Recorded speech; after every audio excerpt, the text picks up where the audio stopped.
7 tips to get a band scoring of 7 से भी ज़्यादा लेवल की वैसे वीडियो है ये। तो जो भी स्टूडेंट्स की रिक्वायरमेंट 7 है, specially for academic and GT students के लिए बनाया गया है। ज़्यादा ध्यान मैंने जीटी स्टूडेंट्स का रखा हुआ है। हालांकि टास्क 2 में कोई डिफरेंस नहीं होता जीटी और अकेडमिक के तौर पर, बट फिर भी जिनकी रिक्वायरमेंट एटलीस्ट 7 है, मैं ये नहीं कह रहा हूँ कि ये वाली जो वीडियो है वो 7 बैंड के लिए, this is more than that. I am going to tell you everything कि क्या चीज़ें आपके टास्क में होनी चाहिए, what are the essential things that you need to have in your essay in your task 2, और कितनी क्वांटिटी में होनी चाहिए। आपको इतनी ज़्यादा क्लैरिटी हो जाएगी इसके बाद, आप सीधा लिख पाओगे कि अच्छा ऐसे करना होता है, ये चीज़ें लेकर चलनी होती है। तो बहुत ही ज़्यादा डिटेल टिप्स मैं आपके लिए लेकर आया हूँ जो कि आपको इंस्टेंट बूस्ट और इंस्टेंट अंडरस्टैंडिंग देंगी। जैसे ही आप इनके ऊपर काम करोगे आपको अपने आप रिजल्ट मिलने शुरू हो जाएंगे। एग्ज़ाम में इनको लिख कर आना है। इन 7 चीज़ों के बिना एटलीस्ट 7 नहीं आते हैं। सो जो टिप्स है वो 7 से भी ज़्यादा के लिए है, बट इनके बिना स्कोरिंग पॉसिबल नहीं होती। Make sure to understand that. So first thing is complex structures. आपके ऐसे में कम से कम 3 कॉम्प्लेक्स स्ट्रक्चर्स होने चाहिए। तो मैंने साथ ही में उनको हाईलाइट भी किया। I am using this essay as an example. So for example first complex structure, second complex structure and then third complex structure. हालांकि इसमें 4 कॉम्प्लेक्स स्ट्रक्चर यूज़ हुए हैं। तो अगर आपकी रिक्वायरमेंट 8 बैंड की हो देन आपको 4 complex structures, you need to use 4 complex structures in your task 2। Otherwise 3 are absolutely essential. Let's say कि आपने सारा कुछ कर लिया, you have used grammar very well, vocabulary is going very well, but your essay does not contain 3 complex structures, तो scoring down चली जाती है। ये एक बेसिक पैरामीटर है। दिस द फर्स्ट थिंग ध्यान रखना। आगे चलते चलते आपको बहुत सारे सीक्रेट और चीट कोड्स बताने जा रहा हूँ जो कि आपको बहुत ज़्यादा मदद करेंगे। Second thing is present perfect. कितने बार यूज़ करना है? कम से कम 1 बार यूज़ करें। 2 बार यूज़ हो गया दैट्स ग्रेट, बहुत बढ़िया। Otherwise 1 is more than sufficient. अगर आपकी रिक्वायरमेंट 7 बैंड की है, कम से कम आपके ऐसे में अगर प्रेजेंट परफेक्ट नहीं है तो स्कोरिंग कम होनी ही होनी है, बट अगर प्रेजेंट परफेक्ट है तो स्कोरिंग अप होनी ही होनी है। सो प्रेजेंट परफेक्ट का मतलब ये नहीं कि बीन वाला सेंटेंस ही यूज़ करना। You can use any kind of present perfect tense. जितने भी मेरे रिसेंट स्टूडेंट्स रहे हैं जिनके 7 की ज़्यादा रिक्वायरमेंट थी, 7 या मोर देन 7 की रिक्वायरमेंट थी, और जिन्होंने एग्ज़ाम क्लियर कर लिया है विद बैंड स्कोरिंग ऑफ 7, उनको ये सारी चीज़ें पहले दिन से ही समझा दी जाती है। ओके, ध्यान रखना। सो present perfect. Third thing is present simple mastery level. बहुत सारे स्टूडेंट ना मानते ही नहीं हैं, बट इट्स ओके। उनका एक ही आंसर होता है कि हमें प्रेजेंट सिंपल बहुत अच्छे तरीके से आता है, बट प्रेजेंट सिंपल एक ऐसी चीज़ है ना जिसकी वजह से बहुत सारे स्टूडेंट्स की स्कोरिंग नहीं आ रही है। 6.5 के ऊपर रुक जाते हैं, 7 तक नहीं जा पाते। The reason is present simple tense. एक बहुत ही सिंपल सी एग्जांपल देता हूँ, आप इस चीज़ को देखिए। एक्टिविटीज़ के बाद नेचुरली हमारे पास आर लिखने का मन करता है, पीपल के बाद आर लिखने का मन करता है, बट ध्यान रखना पीपल के साथ जब तक आप इज़ नहीं लिखते हो, अ स्टूडेंट के साथ जब तक आप आर नहीं लिखते हो, ध्यान रखना सही तरीके से, तब तक 7 की कैटेगरी में आ ही नहीं सकते हम। There is no possibility. ज़्यादातर स्टूडेंट्स इस चीज़ को देखकर कि किस चीज़ के आगे इज़ेमार लगा रहे उसको देख कर इज़ेमार लगाते हैं, बट ये सारी चीज़ें डिपेंड करती हैं आपके सब्जेक्ट के ऊपर। So based on your subject आपका प्रेजेंट सिंपल मास्टरी होनी चाहिए। आपको सब्जेक्ट देख कर डिसाइड करना है। इंगेजिंग एक सिंगुलर चीज़ है, सो आपको एक्टिविटीज़ के लिए यूज़ नहीं लगा रहे। आप ऐसा नहीं कह रहे हो कि एक्टिविटीज़ यूज़फुल है, यू आर सेइंग उन एक्टिविटीज़ में इंगेज करना हेल्पफुल है।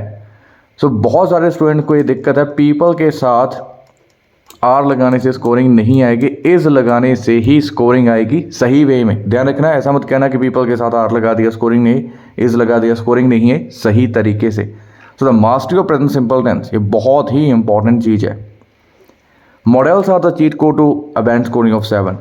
जिस स्टूडेंट के ऐसे में मॉडल्स नहीं है वो खोखला ऐसे है, वो बिल्कुल भी 7 की कैटेगरी में जा ही नहीं सकता।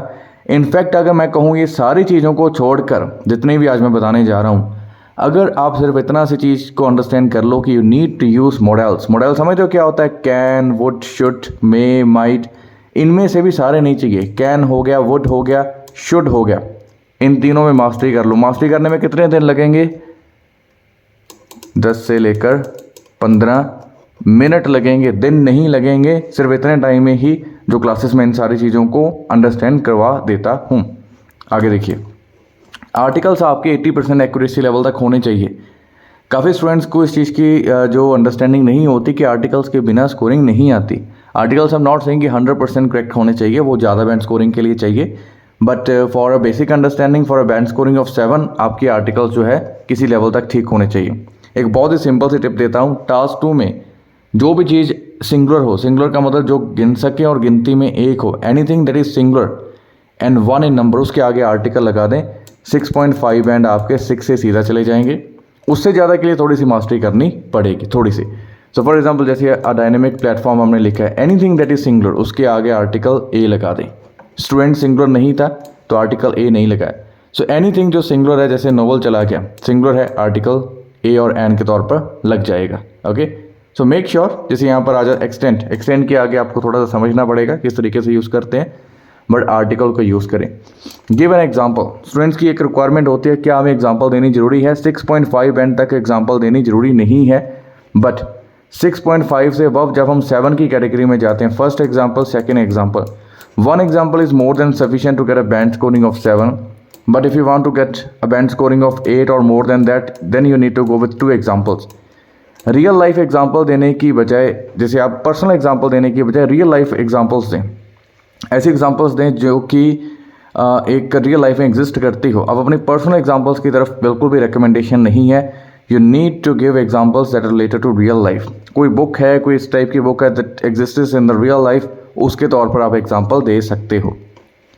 यूजिंग जीरेंट्स, सो जीरेंट्स जो लैंग्वेज होती है, जीरेंट एक ऐसी लैंग्वेज है again that gives you lot of scoring, बहुत सारी स्कोरिंग देती है। देखिए जैसे यहाँ पर एक बहुत ही इंपॉर्टेंट, जो लोग यहाँ तक पहुँच गए ना वही इस चीज़ की वैल्यू को समझ पाएंगे, और लिटरली ये चीज़ आपको इतना का ज़्यादा वैल्यू देती है। मैं आपको बताता हूँ, देखिए क्या होता है। For instance, films provide a dynamic platform to present complex concepts and historical events, making them, यहाँ पर पता क्या हो रहा है, विच प्लस विच मेक आना चाहिए था। तो विच प्लस जो फर्स्ट फॉर्म यूज़ करते हैं या सेकेंड फॉर्म यूज़ करते हैं, हम इसको जानबूझकर कॉन्ट्रैक्ट कर देते हैं, कॉमा लिखकर आईएनजी की तरीके से यूज़ कर रहे हैं। विच मेक देम की बजाय comma making them more accessible, एक बहुत ही बड़ी एंड हाई लेवल की लैंग्वेज है जो कि आप 2 बार यूज़ करोगे तो डेफिनेटली आपका जो एस्से है 7 तो क्या उससे भी हाई लेवल पर जाएगा। ये भर के आपको 9 बैंड एसेस में मिलेगी ये चीज़। तो इन चीज़ों को आपने सीखना है। फॉर एग्जाम्पल देखिए, books encourage students to develop their imagination from independent thoughts which fosters more nuanced understanding. Which fosters की बजाय हमने उसको कॉमा फॉस्टरिंग लिख दिया। Okay, fostering more nuanced understanding. इस तरीके से जो ये कॉन्ट्रैक्शन वाली लैंग्वेज है, जीरेंट के तौर पर भी हम इसको यूज़ करते हैं। That is going to get you a great band scoring, बहुत ही हाई लेवल की आपको स्कोरिंग लेकर चलते हैं। Okay, hopefully this video was useful to all of you. अगर आपने यहाँ तक वीडियो देखी दैट मीन्स आप इम्प्रूव करना चाहते हो, और अगर आप क्लासेस लेकर पहली बार में ही क्लियर करना चाहते हो, then next session is going to start from 15 November, जो कि दिसंबर और जनवरी 2024, दिसंबर 2023 और जनवरी 2024 के बेसिस पर स्पेशली प्रिपेयर किया जाएगा, आपको प्रिपेयर करवाया जाएगा। आई मीन टू से थैंक यू सो मच।